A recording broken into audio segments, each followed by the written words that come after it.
Utah's 2024 legislative session is now open and runs until the end of February. State lawmakers will be voting on roughly 400 numbered bills. My next guest is here to give a legislative preview. She's sharing 5 bills that, if approved, will impact home and family life. The editor of Utah Policy for Deseret News, Holly Richardson, joins me in studio. Great to meet you, Holly. Thank you for being here. My pleasure. Busy time of year for you. It's very busy, to say the least, so we appreciate you making time. 400 numbered bills. How many will be approved?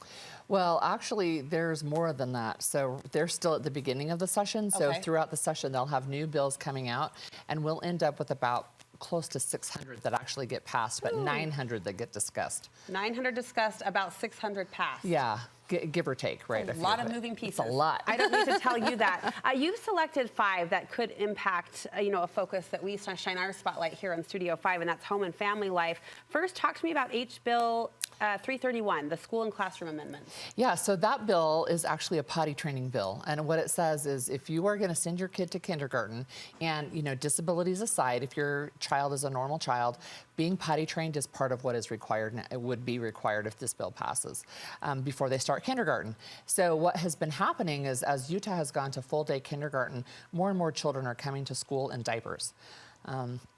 Expecting that somehow teachers are going to have the time to change diapers while they're also trying to teach them ABCs and opens 1, up 2, all 3s. sorts of issues. It does. Yeah. It does. Yeah. So there is a carve out for kids with disabilities who have an IEP, which is individualized education plan. Yeah. But other than that, this is being run by Representative Walton, who is a legislator himself. This feels reasonable. As a parent, though, I've also been up against it. Was the preschool clock, but there's that anxiety of some kids really some are make a little you work slower, for it. yeah, but 5 years old is probably a good time to be potty trained. Does this one have positive momentum? Right now, it's not even assigned to a committee because it's still early in the session, but I'm sure it will. Tell us about House Bill 221, stipends for future educators. Yeah, I love this bill, actually. So this bill is being run by Representative Karen Peterson, and she has really been involved in education in Utah for a long time. And what she was seeing as she was talking with university presidents is people would go through the coursework to become a teacher and then take time off because they had to earn money to get tuition to go finish the student teaching. So they were delaying getting into the classroom. And what this does would give a student teacher a $6,000 stipend for 1 semester to finish their student teaching. Wow. Yeah, I think it's really a great bill. That's fantastic. We'll keep our eye on that. House Bill 153 involves child tax credit. So last year, the Utah legislature passed a tax credit. It's designed to help families maybe who stay at home. There is an income limit, but they're changing the age from 4 to 6 years old so that getting kids up to kindergarten, first grade age.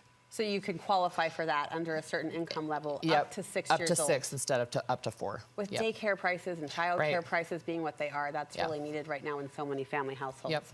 We'll watch that one as well. Tell me about Senate Bill 85.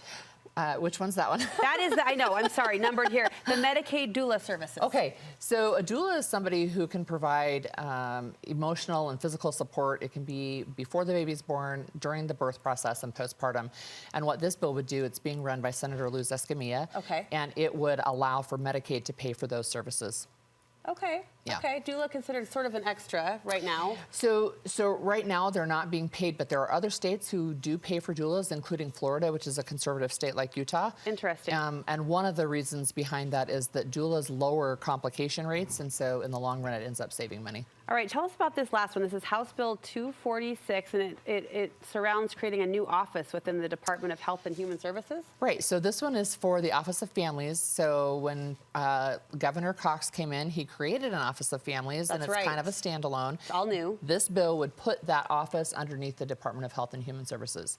So basically the same, still an advisor to the governor, still talking about family policy, but now it would be housed under the Department of Health and Human Services. Would that kind of attention, is the vibe that it would then grow that particular office or department?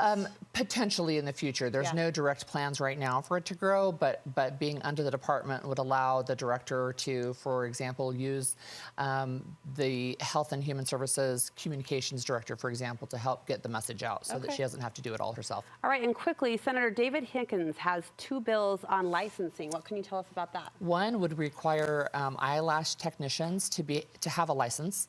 And the other one that is still being written would require life coaches to have some sort of training or certification. And that bill is a direct result of the Jody Hildebrandt case. Oh, interesting. Yeah. So looking to make sure those people in positions of authority or in certain service positions Right. have the proper credentials to do so. That's right. Well, that certainly got a lot of attention, so Yes. I'm sure that bill will as well, or that suggestion will as well. Thank you so much. My pleasure. For helping scoop these out and bring these to the forefront. Where can we find more of your work? I think the easiest right now is to go to utahpolicy.com, and then social media, Utah Policy on all the social channels, and then I'm Holly on the Hill personally. All right, we'll be watching and learning. Thank you so much. My pleasure.